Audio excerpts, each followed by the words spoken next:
सुशासन से लोगों की क्या अपेक्षा है वो जरूर मैं रखना चाहता हूं। लोगों की अपेक्षा है सुशासन से कि जो विकास का मॉडल हो, सर्वस्पर्शी हो, सर्वसमावेशक हो।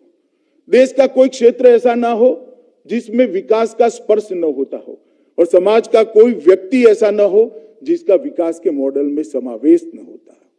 विकास के मॉडल के लिए लोगों की हमसे अपेक्षा है, सुशासन के मंत्र से अपेक्षा है एक सर्वस्पर्शीय, सर्व समावेशी विकास की। सुशासन के मॉडल से लोगों की अपेक्षा है संपूर्ण भ्रष्टाचार से उन्मूलन युक्त, संपूर्ण भ्रष्टाचार विहीन पारदर्शी शासन की। सुशासन से लोगों की अपेक्षा है मूलभूत समस्याओं का समाधान करने के लिए निष्ठावान प्रयास की। सुशासन से एक अपेक्षा है जवाबदेही की, संवेदनशीलता की। जवाबदेही भी होनी चाहिए लोगों के प्रति, लोगों की समस्याओं के प्रति संवेदनशील भी होना चाहिए। नए प्राण फूंकने के लिए नवाचार की भी अपेक्षा है, और इसके अंदर सातत्य चाहिए, इसके लिए स्थायित्व की भी अपेक्षा है। और ये सारे प्रयास ऐसे होने चाहिए कि लोगों का सरकार पर विश्वास हो और सरकार का लोगों पर विश्वास हो। इस प्रकार के लोकतंत्र की निर्मित की विषय, तो ये 7 अपेक्षाएं हमारे लोगों की हमसे हैं। और हम सब का, जब मैं हम सब कहता हूं, तब यहां से लेके पंचायत तक का सभी लोग कहीं ना कहीं शासन में बैठे हैं, चाहे वो चुनकर आए हुए प्रतिनिधि है, लोक प्रतिनिधि है, या ब्यूरोक्रेसी के माध्यम से जो देश की सेवा करते हैं। सबका दायित्व है कि 7 अपेक्षाओं को हम पूर्ण करें। मित्रों, आज सुशासन सप्ताह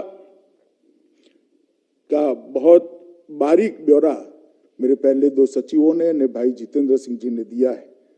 मैं इसकी बहुत डिटेल में उपलब्धियों की, सप्ताह की उपलब्धियों की डिटेल में जाना नहीं चाहता, मगर एक बात सही है कि सुशासन सप्ताह मनाने का जो निर्णय देश के प्रधानमंत्री जी ने किया और अमृत महोत्सव, आजादी के अमृत महोत्सव के वर्ष में किया, इससे ये सुशासन सप्ताह का कंसेप्ट, सुशासन का कंसेप्ट दिल्ली से निकलकर, राज्य की राजधानी से निकलकर, जिलों से गुजरते हुए गांव तक पहुंचाने का काम हुआ है।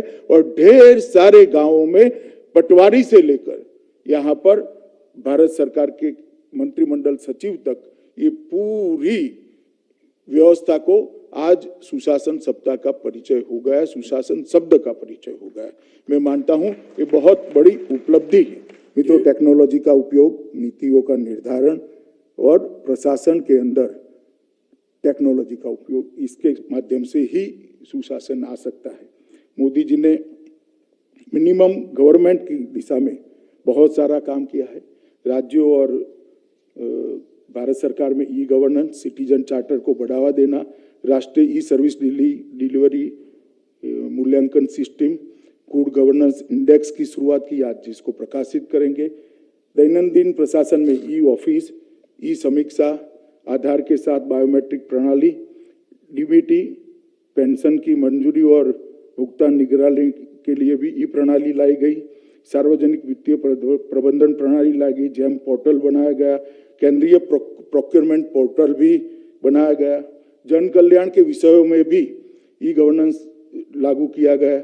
एक राष्ट्र एक ration card, post office passport सेवा केंद्र, आपका बैंक आपके द्वार, जैम ट्रिनिटी, डिजी लॉकर, ई अस्पताल, भीम ऐप, उमंग ऐप, ढेर सारे कदम उठाए गए।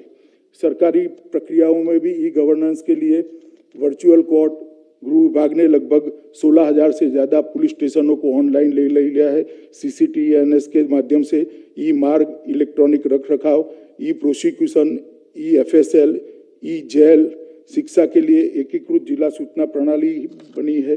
और सबसे बड़ा काम किया है कि मिशन कर्मयोगी को मोदी जी ने इंट्रोड्यूस किया है।